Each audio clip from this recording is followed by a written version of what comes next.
Ladies and gentlemen, welcome on the second talk of our morning session. Our speaker is Lingyan Hung from YMSC from Tsinghua University. She's working on 2D group theory, and she's going to talk about a two-dimensional CFT factory critical lattice model from competing anyon condensation in Sim2. Please join me in welcome her. Well, I would like to thank the organizers for giving me an opportunity to speak here. Today, I'm going to talk about a small corner of what Professor Chen has described, looking for critical phase transitions or second-order phase transitions in lattice models, hoping to use generalized symmetries to construct these lattice models systematically. And I'm going to focus on two dimensions. High dimension seems way harder, but we have some hope from our experience with two dimensions that perhaps it's still doable. And this is some work done in collaboration with my student Kai-Xin and ex-student Shen Ce and my longtime collaborator and his. This follows from some things that we have done. We've been trying for a very long time, since maybe 2018. So it follows from a series of works that we have done before with Zheng Cheng, Cheng Gong, Chen Ling, so on. But we have tried for a very long time. When we failed, we went to look into continuous field theory. And then we went back to the original problem, and eventually we made some progress. So to put a summary, the take-home message is we found a way to construct critical lattice models that is undergoing a second-order phase transition for any given generalized symmetries described by some spherical fusion tensor category. So how do we go about that? So in case our audience is not already completely familiar with these ideas of generalized symmetries, I'll give a very quick overview of it. And then the precise scenario, the precise framework that we are going to make use of is this so-called Turaya-Bureau TQFT. So I'll give a very lightning review of what that is. And then I will describe this very interesting, mysterious observation made some time ago, back in 2017. There was a series of work called strange correlators. And it was discovered that it was observed that huge families of lattice integrable models in two dimensions, classical statistical models, can be expressed as interesting boundary conditions of three-dimensional Turaya-Bureau TQFT. So that was our starting point. And what we were trying to do is to understand these boundary conditions so that we can create new models without referring to only translating known models into these boundary conditions of 3D models. And then we had some progress in that regard. And then I'll show you what is our algorithm that we call the 2D CFT factory, fancy term, Shen Ce said. Basically, we would tell you the ansatz that we use for these boundary conditions of the 3D Turaya-Bureau models, so that when you put this boundary condition in, you're very likely to get two-dimensional critical models. And moreover, we are able to obtain explicit phase boundaries, not just a single critical point, but we are able to predict precise locations of phase boundaries from this construction. And we're going to show, demonstrate this with very precise numerics that our student Kai-Xin did. It was a state-of-the-art tensor network numeric. That's very impressive for a graduate student to do this single-handedly. Okay, so without further ado, let us start with a brief introduction of generalized symmetries. So the idea of generalized symmetry is that rather than focusing on group actions, on a group action of the system, let's focus on the conserved quantities. And these conserved quantities, since they commute with the stress tensor, you can think of these conserved quantities basically as topological operators. We look into usual symmetries that we're familiar with. The conserved quantities, the charge operator is a codimension 1 operator that fills all space. But there's no reason to focus only on conserved quantities that generate group symmetries. So if we can think about the collection of all topological operators. And in fact, there's no reason to restrict our attention to codimension 1 topological operators. We could look into also codimension 2 and high codimensional topological operators. And the collection of all these topological operators form a mathematical structure of so-called higher fusion tensor category. And in this current talk, since we're going to focus on two-dimensional critical lattice models, we are only going to need one fusion spherical category to describe one-dimensional topological defects in two-dimensional CFTs. So what is roughly what is a fusion tensor category? What are the data that we need to define it? So first of all, we need the objects, and this is a collection of topological operators. So each topological operators basically correspond to an object in a category. So we have a list of objects as input data, and then so-called morphism is basically codimension 2 operators that map defects to defects.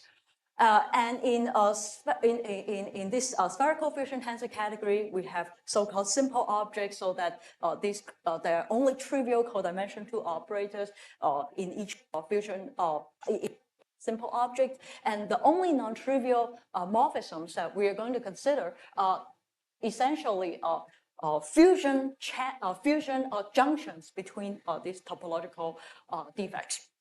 Okay, so if we have several topological operators, then we can start considering fusion between them.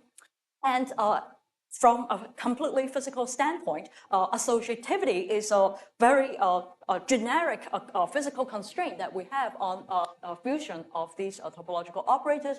But rather than requiring that associativity is exactly satisfied, one can relax it somewhat so that when we fuse AB with C, it's equal to a linear combination of BC then fused with A. And so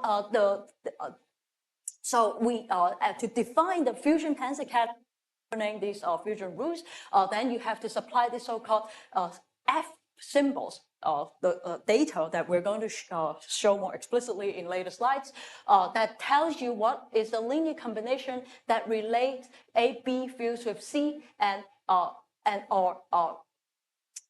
in this example here, it is C fusing with this F and then D versus C first fusing with D and then fusing with F. Okay, so and these 6J symbols, they have to satisfy some consistency identities here called the pentagon identity that connects the product of 2 Fs with 3 Fs. So basically, it says that starting with this fusion tree, I can move to after doing several of these associativity F moves, I can connect this fusion tree to this fusion tree using 2 different ways. And that for consistency requirements, we need to make sure that the product of these 2 Fs is equals to 3 Fs. So this would be the basic data that we're going to need to define a fusion tensor category. Roughly, namely objects, the topological defects, the fusion rules, and the 6J symbols that control their associativity properties. Okay, and yes.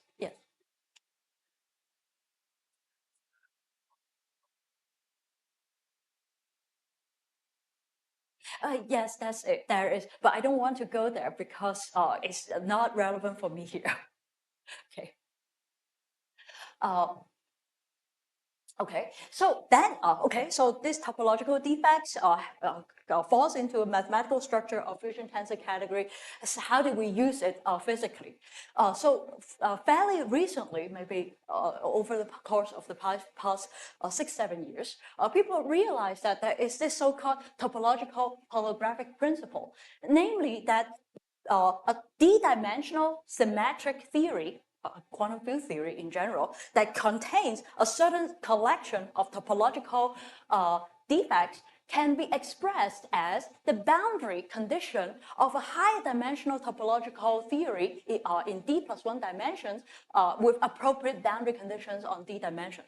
And this topological theory, a topological order in d+1 dimension, is basically constructed using the information of the spherical fusion tensor category that governs the topological defects of the d dimension. So essentially, the d+1 dimensional theory, you can think of it as coming from gauging the global symmetries of the d dimensional theory, except in this case, you're gauging not just group symmetries, you're trying to gauge this generalized symmetry that gives you a d+1 TQFT, and then if you give appropriate d dimensional boundary conditions, this so-called sandwich.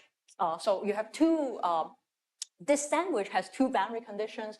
On one side, it is a topological boundary condition. On the other side, people propose that you should give it some dynamical boundary condition that governs the dynamics of the QFT. And this object together will produce for you a QFT in d dimensions, because the d+1 dimension is essentially gapped topological. You can squash it into a essentially d-dimensional object. And this way of constructing a d-dimensional QFT helps you to impose the kind of topological symmetries that it must necessarily possess, and people call that the topological holographic principle. So in a way, this relation is not completely foreign to us. For example, Valente lines in 2D CFT, you can think of it as following from Wilson lines in the three-dimensional Chern-Simons theory. So you can construct two-dimensional CFT as boundary conditions of three-dimensional Chern-Simons theory with appropriate boundary. That is not totally surprising. The question, however, is how to construct these boundary conditions systematically in general. And moreover, when we work with field theory, it is very difficult. Whenever the theory becomes strongly interacting, it also becomes very difficult to handle it. And so for us, there is a strong motivation to try to construct lattice models so that even if we can't solve it exactly, it is still easier to throw it into a computer. Making use of this powerful computational power that people have these days. And so in this talk, we'll focus on constructing these models as a lattice. And then we will but then we're interested in field theory. So what we're going to do is start with lattice models, and then eventually ensure that these boundary conditions of a d+1, or in this case, a three-dimensional, we'll start with a three-dimensional TQFT that is in a discrete formulation, and then give it appropriate boundary condition.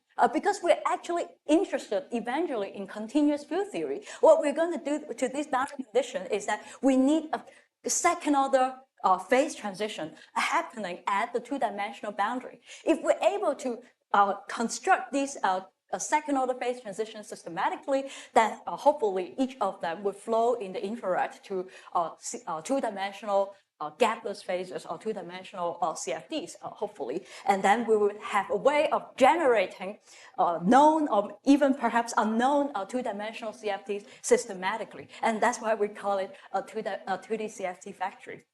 So, okay, we need this three-dimensional, we would use this three-dimensional TQFT as a starting point to impose the generalized symmetry of the 2D CFT. And this three-dimensional TQFT that we're looking into are so-called Turaya-Biro TQFT. So I'll give a very quick overview of how to build this TQFT, or what are the input data of this TQFT. So first of all, it is defined based on the input data to the TQFT is a given spherical fusion tensor category. And so, roughly speaking, what do you need? First of all, a collection of simple objects that would be related to the labels of your topological defects.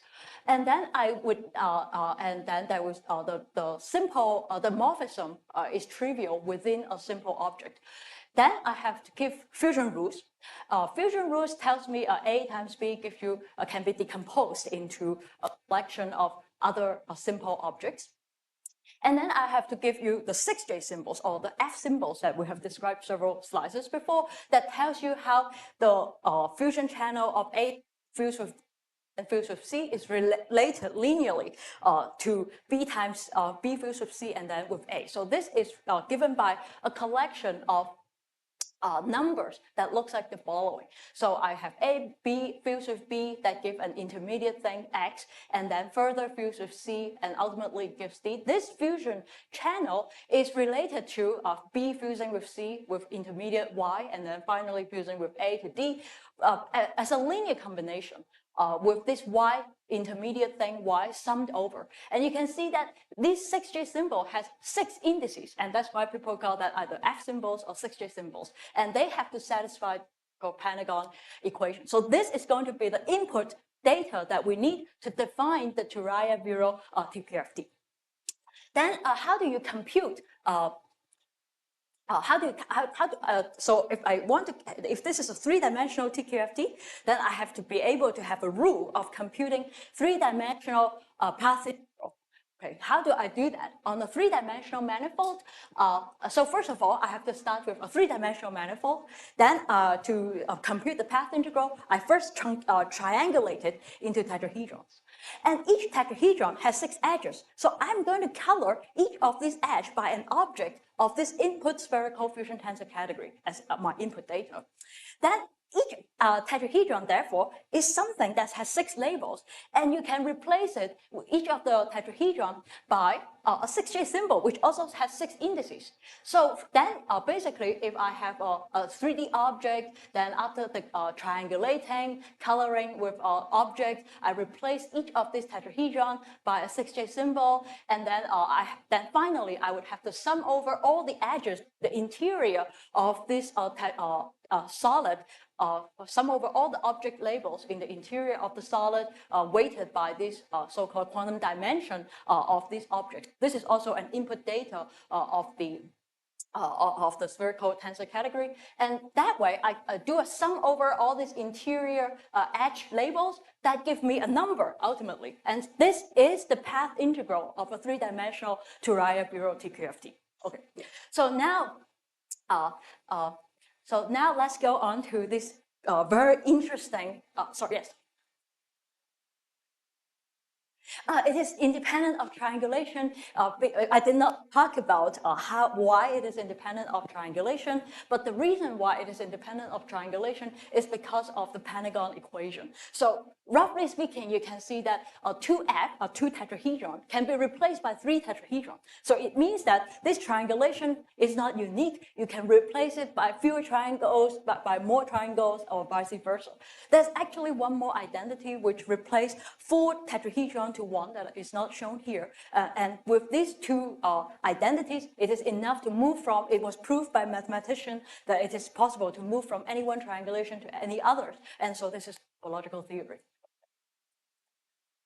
No, I don't need braiding for the input category. So actually, this is another thing that I don't want to talk about in case, because I think I will go over time for sure. And so the input to the TQFT is only fusion tensor category. You don't need braiding. But what happens is that if you describe the excitations of this logical theory, there are more excitations than what you put in as the object labels. And these excitations can have non-trivial braiding. And this so-called output category that describes the actual excitations of this theory is a braided fusion tensor category.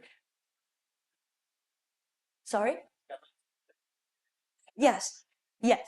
A classic example is the toric model that Professor Chen described. You started with every edge is a spin half object, Z2 is not a braided tensor category, but then the output is the toric model with 4 excitations, 1 electric charge, magnetic charge, and the bound state of E and M, and becomes braided.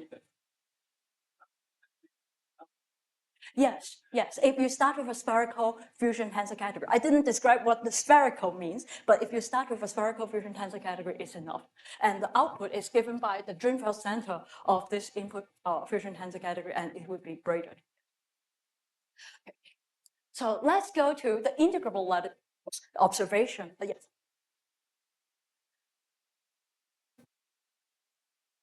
What does spherical mean? Do you mind if we discuss that at the end of the talk? Because it doesn't really go into any of the things that I talked about here. And I'm certain I will go over time. I can see that happening already. So this very beautiful observation is the following. So to put it in a single sentence, it is that back in 2017, 2016, these people made an observation that a very large class of lattice integrable models, RSOS models, or our favorite Ising spin models, can be written as first constructing the ground state wave function of a Turaya-Viro-2 QFT. I'll describe how that is constructed, and then they put in some tensor product boundary conditions on this wave function, and that it reproduces the transfer matrix of the Ising spin model. But or any of these trigonometric lattice integrable models. So let me describe what these are one step by step. So first of all, this psi is the wave function of the Turaya-Viro-2 QFT model. And what does that mean? So consider I want to put the lattice integrable model, two-dimensional lattice integrable model, on the two-dimensional surface. Let's say S2. Then to construct, so we want to, the wave function correspondingly would be the wave function of this 3D TQFT on this two-dimensional surface where I want to put my lattice model. And so in order to prepare a two-dimensional wave function for the 3D TQFT, the standard way of doing that is to conduct a path integral on a three-dimensional solid such that the boundary is this S2 where you want to put the theory. And how do you do this path integral on a three-dimensional solid? So the simplest way is that suppose the boundary is a S2, then I do a triangulation such that the surface is cut into triangles. And then, I can convert it into hedron by sticking an edge of each of these at the corner of the triangle, stick an edge into the center of the ball. So if you take a cross section, if you cut this ball into half, like a watermelon, then what it looks like is that these are the surface edges, and then each of the edge, you stick at the corner of the edge, you stick an edge into the center of the ball. So it's like cutting a cake.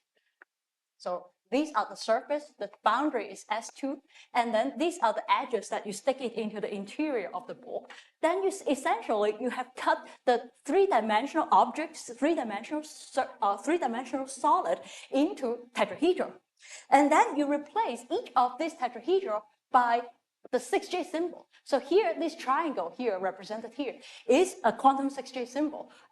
There is also a degree of freedom at the vertex because that is a projected view of the three-dimensional tetrahedron. So if you look at the tetrahedron from the top surface, then the three edges that is orthogonal to the boundary triangle is denoted as a dot here. So each of these triangles here corresponds to each a tetrahedron that sticks into the center of the ball. And I can construct the ground state wave function by putting these triangles together, which tiles this surface S2. And then each of these red dots corresponds to an edge that goes into the center of the ball. So you have to sum over this edge. And then you recover a wave function that depends only on the blue edges, which are on the surface of this S2. Okay, so that gives you this wave function is the ground state wave function of the Turaya-Viro-2 QFT. So I think people call that in the condensed matter literature, people call that a tensor network representation of the ground state wave function of the Turaya-Viro model or the Levin-Well model. They're equivalent. But then essentially, the reason why this tensor network works is that because this is just a triangle, this is just a path integral of a solid ball. And okay, so now let's consider for concreteness, what about the Ising spin model? The Ising spin model, we know that it has three topological defects. So in order to recover the Ising model, then it sounds like a good idea to look into a Levin-Well model or Turaya-Viro model such that these symmetries are guaranteed. So let's consider this input category to be the Ising category with three objects, 0, 1, and 1/2, or more familiarly, people psi and sigma, okay? And now here comes the Ising's model. What happens is that these people say, look, let's put in, so you constructed the wave function with input category, the Ising category. So this is a wave function. The edge are not determined yet. For every single value of the edge that can take value 1 sigma psi, this evaluates to a number, right? The wave function is a function of the boundary edges. So these people make the observation that so this is a square-like lattice. So let's make, so I'm drawing the dual graph of the triangles here. So let's make these green edges, force it to be sigma or 1/2. Force it. So this is what omega n do. It is essentially a boundary condition. It just project these edges to sigma. And then it says, let's project these red edges here to 1 plus r psi. And r is related to temperature of the Ising model by this very simple formula. And then what happens is that you stare at this object, you don't need to look at the full S2, you just stare at this locally.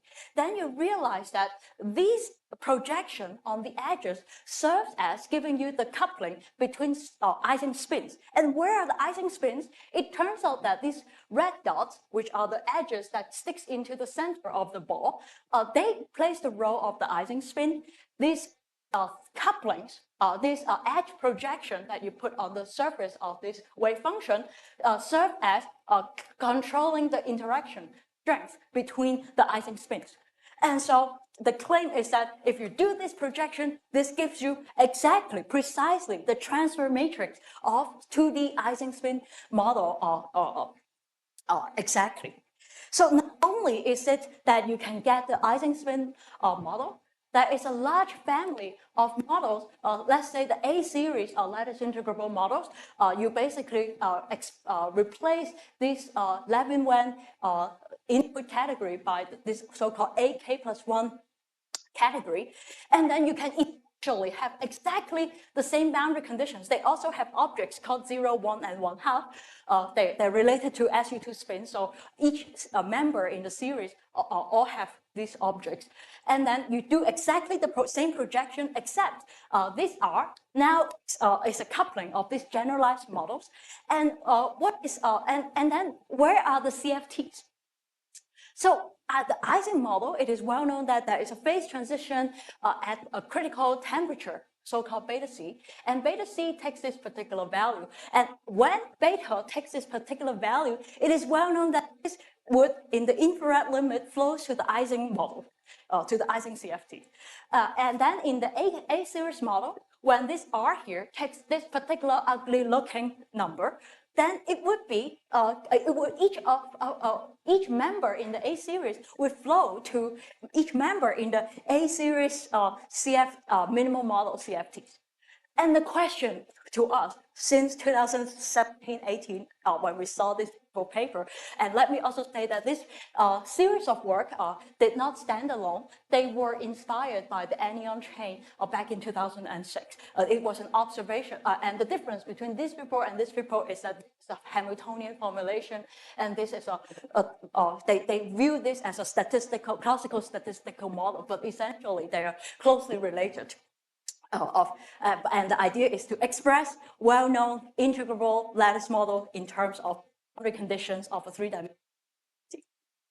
But then to us, the question was, why are these boundary conditions chosen in this particular way? And we had a long discussion with the authors of the paper. We were told that, well, it's not clear why these boundary conditions are chosen. You look into Baxter's book, and one by one, every single model that was known, you just realize that there's a way to write it in terms of some choice of boundary conditions of some appropriate input category to write a zero ground state wave function.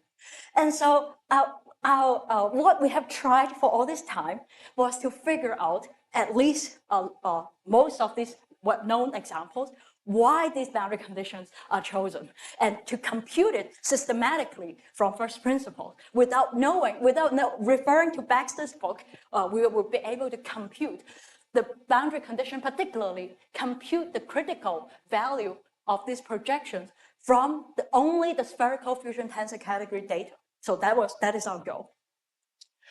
Yes. Yes, it turns here the spin plays a role of played by the red dots. Yes.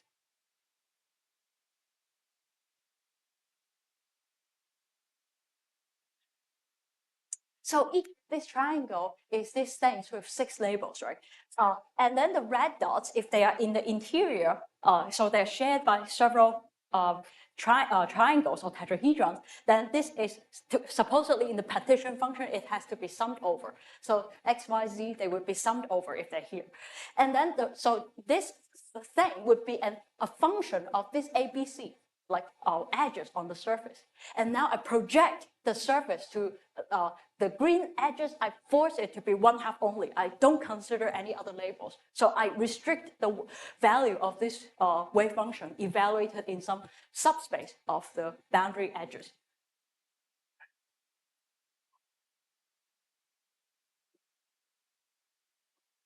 So right, if I sum over this in, so if I stare at this thing, right. So if I put it on a closed surface, then eventually I have to sum over everything. I just get a number. But if I want to compare bit by bit with the Ising model, then I realize that these red dots play the role of this e to the minus beta sigma I sigma j. Right? If I want to write down the Ising spin model, it looks something like that. And here they are nearest neighbor spins on a square lattice, right? Then you just find that not only is the number on a closed surface exactly equivalent to the Ising spin model on a closed surface, but you compare it by bit, and then you find that, oh, this spin is here, and this coupling is basically controlled by this red edge. So that's is a very precise and detailed comparison.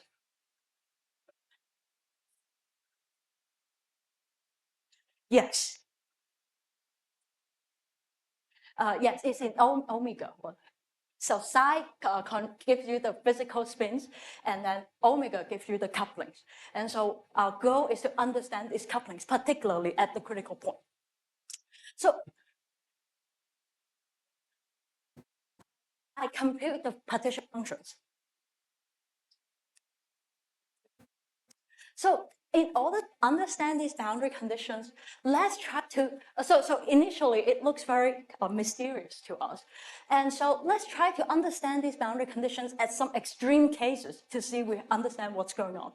So what are the extreme cases? In the case of the Ising spin model, we know that the extreme case is when temperature either goes to 0 or infinity. When beta goes to infinity, when beta goes to infinity, it is a low temperature limit. And in the low temperature limit, it's well known that the spins tend to align, and this is a spontaneous symmetry breaking state. So there is a spontaneous Z2 symmetry breaking of the Ising model. And then when beta approaches infinity, you stare at these boundary conditions, and then you realize that, oh, in this case, the boundary, the red edges, all approaches 0, okay? And then what is the other limit? When beta goes to 0, that is a high temperature limit, that is the famous high temperature phase of the Ising model. And then we know that in that case, there is also a spontaneous symmetry broken phase where a magnetic Z2 symmetry is broken. So that this magnetic Z2 symmetry can be understood using Kramer's 1A duality that Professor Chen described in the last talk, but I will not go into detail there. But that, the take-home message is at the high temperature phase, there is also a Z2 symmetry breaking. And what happens to those red edges? You find that those red edges becomes, when beta approaches 0, R just becomes 1. And so this becomes an equal weight summation of the red edges. Then you ask yourself, is this something that is known in the fusion tensor category? And it turns out that each of them, either when it is only 0 or equal weight summation of 0 and 1, is a well-known mathematical object in the spherical fusion tensor category. And that thing is when every red edges is 0, that corresponds to a so-called Frobenius algebra of the fusion tensor category. I'll describe in some more detail what is a Frobenius algebra. And each of these Frobenius algebra, it is well known that they would give you a topological boundary condition of the Turaya-Viruti QFT, and physically it corresponds to anyon condensation right at the boundary of the surface. So recall that input category is only you have some object labels. The output category have more anyons. And in this case, I did not explain how we computed it, but there's some standard methods to find out what are condensed at the boundary. In the case where the red edges are projected to 0, this particular Frobenius algebra of the fusion tensor category, it corresponds to anyons, corresponds to this Z2 electric charge identity being able to condense or disappear at the boundary. And then alternatively, when you have the high temperature limit, beta approaching 0, the red edges is an equal weight summation of 0 and 1.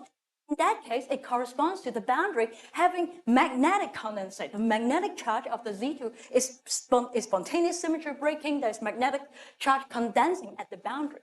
So at least in this extreme cases, it seems that what is showing up on the lattice is it's basically telling you that anyon has to condense at the boundary. Then where is the CFT? The CFT, as was explained in the previous talk, the CFT is located precisely when this electric condensate and this magnetic condensate are competing, and there is a commensurate point. Why are they? So one important thing to note that this Z2 symmetry spontaneous breaking and the dual Z2 spontaneous symmetry breaking, they cannot occur at the same time. One quick way to understand it is that the corresponding anyon condensation of the electric charge and the magnetic charge, they have non-trivial braiding or non-trivial Aharonov-Bohm phase. They cannot condense at the same time. And so when you start with, let's say, the low temperature phase, when the Z2 electric charge condenses, when you tune the temperature, there would be more and more magnetic charge into this boundary. Eventually, the magnetic charge would disturb the electric condensate, and that they would fall into some commensurate state where neither of them is condensed. At this point, that is phase transition, and that is where Z2, the Eisenspin model at criticality is showing up. And so, so the question is, how do we arrange this critical point in general? So I haven't said anything about the green edges. So what are these green edges? I only talk about the red edges. And it turns out that these green edges, if you stare at them closely after 5 years, you recognize this also is a mathematical object in the spherical fusion tensor category. And that is, for every algebra, they have modules. And these red edges turns out to be the module of this algebra. I'll describe what they are and why they're important. So let me say a few words what is a Frobenius algebra. A Frobenius algebra is basically in the fusion tensor category. It's essentially a collection of objects in the category, and then you have to define a product for them so that A times A goes to A. And this product can be decomposed into the fusion channels of the input fusion tensor category. So what you need is to obtain the values of this FABC to define an algebra. And as a Frobenius algebra, you require that this product is exactly associative. So this becomes you can express each of these vertex in terms of this expansion. And so this becomes an algebraic equation on F. And you can solve this F. And in fact, you don't even have to solve this F, develop to flow to these points. They are related to RG fixed point, so that you can get all these things without actually solving anything. But that is some later developments. Okay, so first of all, Frobenius algebra is these objects, and this condition is related to the fact that they are RG fixed. Okay. Then what are modules? Modules are basically representations of this algebra. So to define a module, you also look at a collection of objects in the tensor category, and you have to define the action of A to this module. And this is defined also by this collection of coefficients. And the constraints that you put on module action is such that if I act A separately, it is equals to first taking the product of A and then acting on M. So this is the standard requirement of representation matrix, right? So again, this gives you an algebraic constraint on this row, and you can solve this solve for the result. So M is something that you can solve completely systematically from the spherical fusion tensor category. And now I'll give an ansatz for constructing these boundary conditions after knowing these basic building blocks.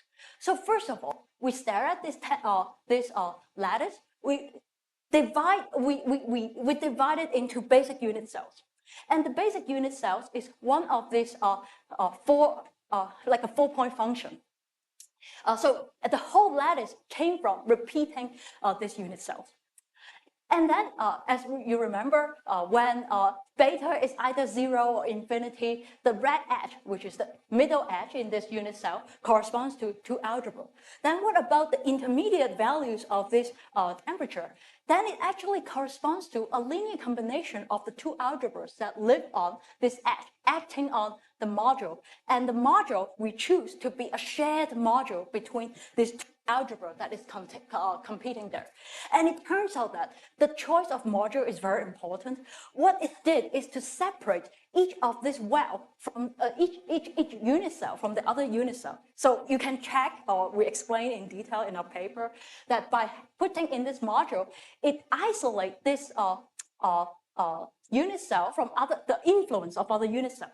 So our goal is, within this unit cell, I'll come up with a way to pour in an equal, what it means by equal, but pour in an equal amount of electric condensate and magnetic condensate there. The module ensures that what I have tuned here is not influenced by the condensate elsewhere. Okay, it is isolated from the rest, so that the commensurate point would not be affected by what happens at the neighbors. Then you find that after I tune every single unit to this commensurate point and then go through the entire lattice, this would be a critical point. And we checked it for many theories exactly. But then I still have to describe, what do I mean by equal? So how do I describe equality of amount? Equality, so I have to first define some kind of normalization before I can say they are equal when they're normalized. And the normalization, I made use of this trace in the spherical fusion tensor category. So if you're familiar with it, then it means that I take two copies of this unit cell, and then I basically take the time reverse copy, and then I connect them. And then making use of the properties of the algebra and module, you can show that this gives you a number related to the so-called quantum dimension of the module and also the algebra. So I would define this as the normalization of each algebra, of each condensate. And so what I'm going to do is that say that I pour at this central edge, I would first paint it by the algebra and the module, and then I divide it by that number here, the square root of this number. So this n here is essentially dm times square root dA. So this is a normalized algebra that lives in a one unit cell. And then what is the critical temperature of the Ising model? It turns out it is precisely taking the electric condensate where A is 0 in the middle, but then normalized, plus the magnetic condensate with 0 and 1 equal weight acting on the module normalized. This linear combination is precisely gives you the critical temperature that we have seen before. It gives you precisely this boundary condition, precisely at beta C equals this critical temperature. Then you can try to test on the entire A series. There are these ugly numbers, critical temperature at these ugly numbers, and it turns out that all of these ugly numbers are absorbed into these things. And so at the end, you find that all of the A series, an infinite number of them, you just have an equal number of equal amount of two condensate at weight 1. added together, that gives you all the A series co-models. Okay.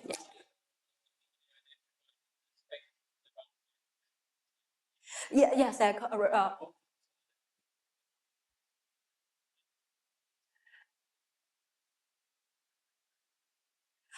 true. So where is the modular invariant? The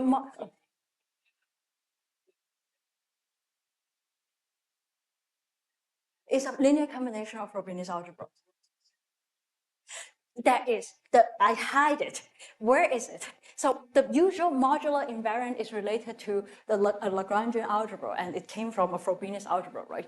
And then it's actually hiding here. So so that thing is hiding in the topological boundary condition that is characterized by one Frobenius algebra. The dynamical boundary condition is actually shared by any CFT. What you need to do in this dynamical boundary condition is really is in some sense kinematical. In the several 1 or 2 years ago, the series of work that I was doing is to claim can cut the CFT into pieces, and then the boundary condition conformal blocks. That is a completely kinematical boundary condition that is only based on Virasoro symmetry. Well, how is that related to these boundary conditions that I'm describing here? They are just related by RG flows. So because I could not understand the original critical temperature in its original form, so I went on to do numerics and try to flow whatever you start with RG, and then it becomes conformal blocks. But then now I want to step back and understand the original the origin of these conformal, where do these critical boundary conditions come from? And they came from competition of condensations, competition of anyon condensations. But in a way, to make comparisons with previous series works, they are the conformal blocks.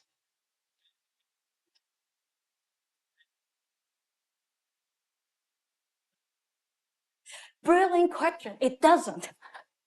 Here, if I choose, so in the case of the Ising model, the two Frobenius algebra that I described here, A0 and A1, they are equivalent, but then they are physically describing, in a way, they are different symmetry breaking pattern of the bond, slightly different symmetry breaking pattern, and even though they describe exactly the same Lagrangian algebra, but then it is the Lagrangian, the details of the product of the Lagrangian algebra is slightly different. People call that it is Morita equivalent, but actually it corresponds to slightly different symmetry breaking pattern. And so between these two symmetry breaking pattern, even though they are Morita equivalent, there is a critical point. So even Morita equivalent can still construct critical behavior at the surface of the lattice. There are many other choices. Because I first want to understand what people did. Then I know how to generalize. That was the reason. So we, I'm sorry, 10 minutes? Okay, sorry. Okay, so I have to hurry. So we got all the A series, and then the question is, now we understand what this is doing. So we also have to answer one crucial question. So in the time of the anyon chain, so this observation didn't come today. These boundary conditions were observed a long time ago. And so people have considered, it is also known that critical behavior came from competition of different anyon condensations. But then when you try to interpolate between two boundary conditions, there are just many, many different ways, and we picked a very specific way. Then you ask the following question: why is it that? Why does it work? And compared to when it doesn't work, what it means is that when you try to generally create a pattern and let them compete, what you get is a first-order phase transition, and it is discontinuous, and you don't get two-dimensional critical behavior in the infinite limit. So the question, so it is very, very important that you single out second-order phase transition in this game. So it is not enough to say that electric condensate and magnetic condensate compete, and then you just need to make them equal. You also need to remove all the first-order phase transitions. And here, the choice of the module actually plays a crucial role. What it does is that, as I mentioned, that it separates the unit cells into different little worlds. And in each small world, the number of degrees of freedom is truncated excessively. If I look into interpolation in the entire lattice, then in general, I would have lots of degeneracy of how to do that. I have lots of couplings because different edges, I can tune that coupling slightly differently. And in that case, you would have lots of room for first order phase transition. What happens is that when you choose a module so that the inner edges, the middle edge, is only restricted to algebra that share this module, then the number of degrees of freedom in this tiny little world is restricted to a very small number. And we observe that, suppose there are several number of algebra sharing this particular module. So in the case of the Ising model, there are two algebra sharing one module. So there are two gap phases. And then in this little world, in this middle edge, only two dimension. You can either take 0 or 1. There's no other things possible in this little world. So what happens, and the over-normalization is not important. It is only the relative weight of 0 and 1 that is important. So there's one coupling, but two gap phases. So it means that in this tiny little world, there is not any degeneracy to describe two-phase coexistence. So at the critical point, it can only be a second-order phase transition, because to describe two-phase coexistence, first-order phase transition, you need to have the degeneracy in the couplings to say that there are two directions that I can distinguish these two objects. But there's no such thing in this little unit cell, and that is one reason why you get second-order phase transition. So this becomes a strategy. So our general strategy is the following. You give me some arbitrary spherical fusion tensor category. I go over and compute all the Frobenius algebra that is available, and then I go and see whether to improve my chance of getting a second order phase transition, I look at their common modules and look at pairs or even triplets or quadruplets of algebras that share one module. Then I let them compete and generate critical points within this unit cell. So you can ask, why do I restrict to one unit cell? Why do I make a bigger unit cell? This is something for future. So we only restrict our attention to one unit cell at a time at the moment. And this slide, I'm just trying to describe the fact that when you count the degrees of freedom, there is sufficiently number of degrees of freedom in the middle edge versus gap phase. When there are more degrees of freedom in the middle edge versus gap phases available sharing the module, then you will start to get first order phase transition. For example, we tested it on the n-state Potts model. So this simple formula works for all of them, the infinite family of them, you get the critical point. But it is well known that when n is equals to 5, the 5-state Potts model, you start to get first order phase transition, but then you do a counting of the couplings, then it matches with the case that, there is no reason why it is a second order phase transition anymore. Whereas the previous ones, by counting, you feel that there is a reason why there is a second order phase transition. But nonetheless, not only can we produce this particular critical point, when we have several phases sharing one module, then we actually can produce entire phase boundaries. So, let's take a particular example. This example is related to the Ashkin-Teller model, and you can construct it by looking at this so-called A5 category with appropriate boundary condition, where you pick M, the module, to be the object 1, and then there are algebras sharing this module. And here you do a simple counting, you realize that in this case, all phase transitions have to be second order. So the entire phase boundary should be second order, and it happens precisely that way. So this is a phase diagram that we produce. Even though there are already some analytical result available, even though not the complete location of the phase boundaries, but at least certain critical points are well known in this Ashkin-Teller model. But we did the numerics anyway. And so we have 3 algebra sharing this one module. And so you can take any pair of algebra to come and compute the critical point that we described. And this gives you the point here, point there, and a point here. So first of all, the critical point between two phases reproduce known critical point. Then how do you trace out this phase boundary entirely? So suppose I start with A0 and A2 at a commensurate amount. Then I want to pour, in order to move along this boundary, then the idea is I want to pour into this thing a little bit of A3. And that in a way that does not disturb the balance of A0 and A2. And it turns out that this line here is simply to take the commensurate point between A0 and A2, this is what it is. Then I put in some A3, but subtract the overlap between the line connecting A0 and A2. So this line is connecting the vector A0 and A2. So you can obtain this line by A2 minus A0. Okay. And then I take the overlap with A3 and basically subtract this component from A3. And this traces out this phase transition line almost completely all the way up to the tri-critical point. So it doesn't trace it when you're close to the tri-critical point, something happens there. The reason, there are some reasons there, namely that A3 is not democratic to A0 and A2. So the tri-critical point is not the equal weight summation of the three. And this can be explained by the condensation tree that I'm going to describe soon. How much time do I have? 2 minutes? Okay, so the quick statement is these phase transition lines is basically obtained using this very simple formula. And we tested on many models, and all of them work very beautifully. Just exactly line on the phase transition, matches with the numerics. Then you can also ask yourself the question, in this phase transition, let's say between A0 and A2, you can verify that this is actually an Ising model. This is also an Ising, and this is a four-state pulse model. Why? Why do we get Ising here and four-state pulse there? Then you have to ask, we have to figure out what exactly is the minimal amount of symmetries that is preserved at the critical point.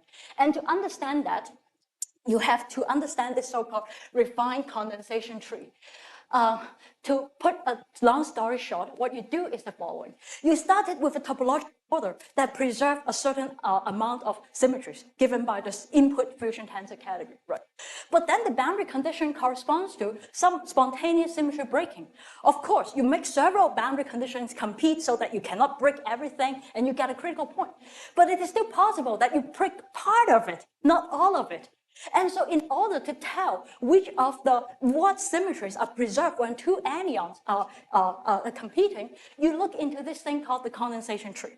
So you start with the original topological order, and the intermediate nodes corresponds to spontaneous symmetry breaking of the original phase by an amount that is not maximal. So for example, the Ising model, you can break it into the toric model, and then from the toric model, you can further break it into electric condensate and magnetic condensate.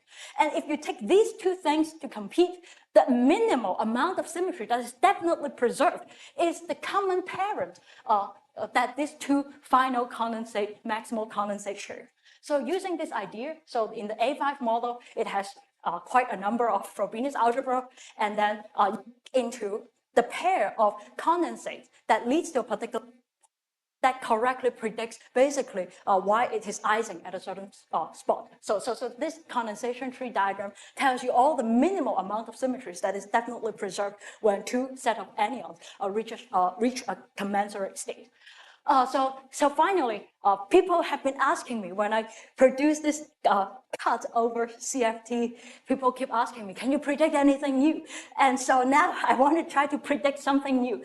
So people say that the Hagerov symmetry is an interesting symmetry. It would be cool to know what kind of CFT perhaps possess these topological symmetries. So now we can do a completely algorithmic computation. First, this is the fusion rules of this Hagerov TQFT. Look for all the Lagrangian algebra, Frobenius algebra. There are 7 of them. Lagrangian algebra, there are only 3. So many of them are Morita equivalents, but it doesn't matter. We just throw them together and let them compete. And so this is the condensation tree. It will tell you what symmetries are preserved at the critical point. And we just throw things together.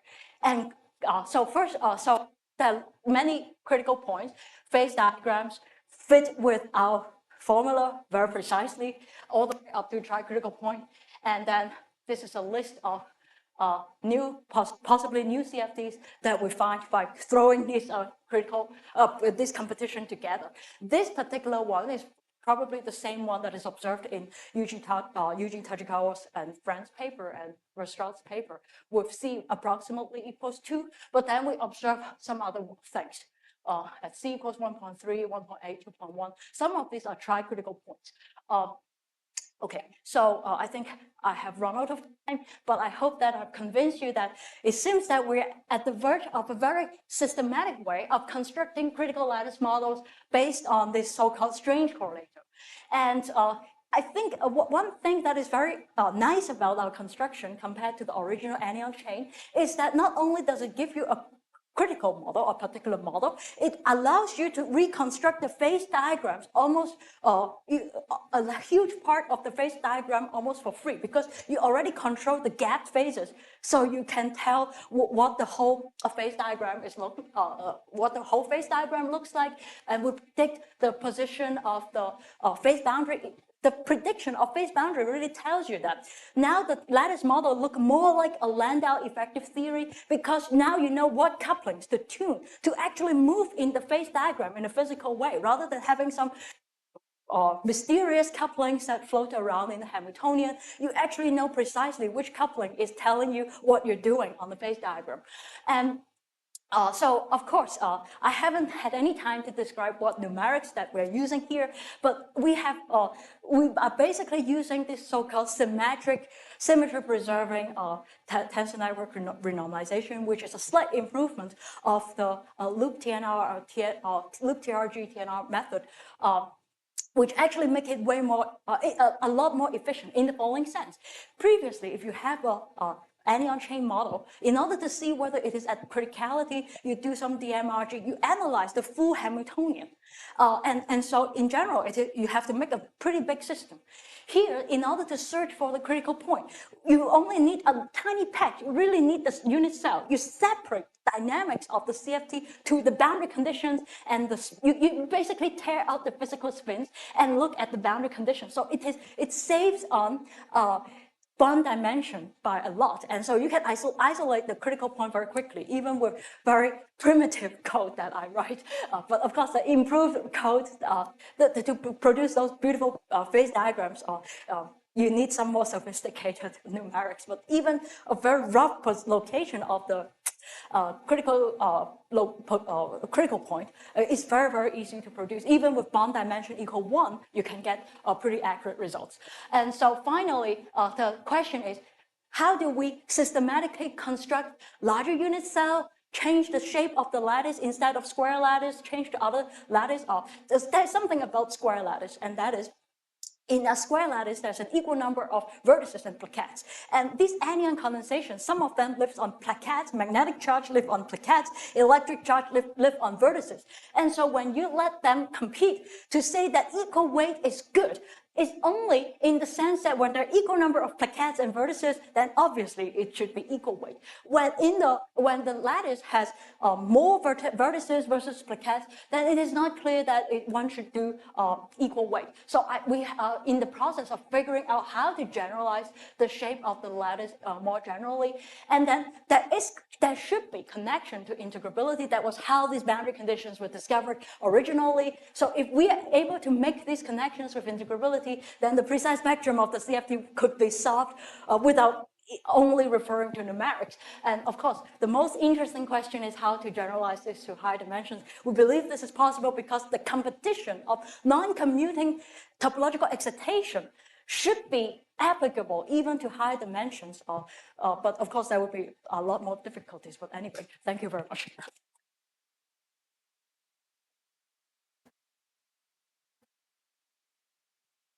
Much for the very nice talk. So can you mention that in higher dimension, have you tried like using work one model to reproduce like 3D IC? We're trying now. But is there any hope that it can succeed against? So let's put it that way. For example, the Ising spin model in 2+1 dimension can be very conveniently written as toric code for 3+1 dimensional toric code with boundary. But then one thing that I believe we have to understand more carefully, in that case, the topological excitation is also clear. It's still magnetic and electric, except the magnetic excitations are line excitation, electric excitations are point excitation. What we are still confused about is in what sense we can say a line excitation is commensurate with a point excitation. So it seems more subtle, but I feel that even if we can't do it completely analytically now, figuring out critical points is still fairly easy using the symmetric RG method that we and Kai-Xing developed. So I think the first step is generate more examples. If we have as many examples as in the 1+1 dimensional case, then maybe we will be able to guess the answer correctly. So in that sense, I'm still optimistic. And I think Walker-Wang model is certainly something that we are thinking of looking into. Another quick question about hair growth. So you mentioned that in the landscape, you found multiple CFTs. Are some of them presumably only realize part of the hair growth fusion as their primary? But is there anyone that can realize all the objects in hair? A lot of them would. So for example, so look at this tree. So in the literature, people have considered, for example, this competition. Then unfortunately, it only gives you the three-state pulse model. The British group were looking into this example. But then, and then if you look into, so you just two things where the common parent is there. Then you would get something that supposedly preserves at least the full Ising, the full Hagroth symmetry.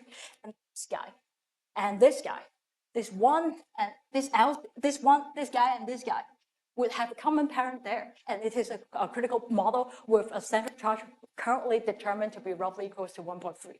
And then we find some other free tri-critical point that would only have a common parent up there. So there's several candidates. Yes. About 1.3, but I think the error right now could be up to 0.2, 0.3, so we are not 100% sure. We have to fine tune it. It takes a bit of more time to improve it. Yes, yes. Very good question. Future work. Yes. I have related this center charge 1.3. So what, is the rational number, or how you get this 1.3? Basically, what we do is that when you do TNR, loop TNR, tensor network renormalization, you can get the normalization. Yeah, we get it numerically. So we cannot be sure yet whether it is analytic, whether it is rational or not.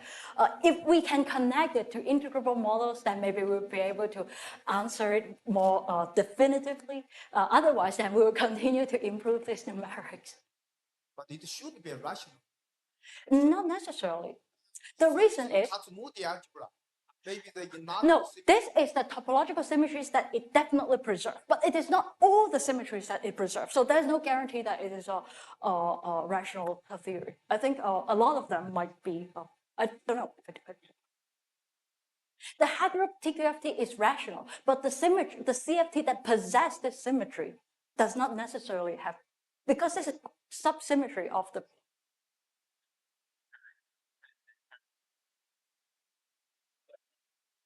Oh, right, but the center charge is way bigger. This is the center charge with, this is a left-right symmetry with center charge only 1.3. I don't think it is. Right. Right. I know that they have a super big at the Carol, the Carol, and this is full CFT, left-right CFT, and it has only a very small central charge. So I don't think people know what this is. Oh, I don't know if, maybe at the end, if we work more carefully, it might even be a weak first order phase transition, because in this particular case, if you do coupling counting, it does not definitely protect it from first order phase transition, but it looks a lot like second order phase transition. So I think, but if it is a CFT, then I don't think people have written down things like that. I don't know. Right, but they're all chiral. They're all chiral, right? Right. Right, but this is not. So I don't know. I cannot say for sure, but I think it is not one of the things that people have written down. The three-state plots, however, is Okay, so we really out of the time, so you have great opportunity to catch the speaker on the lunch. So thanks, speaker, again.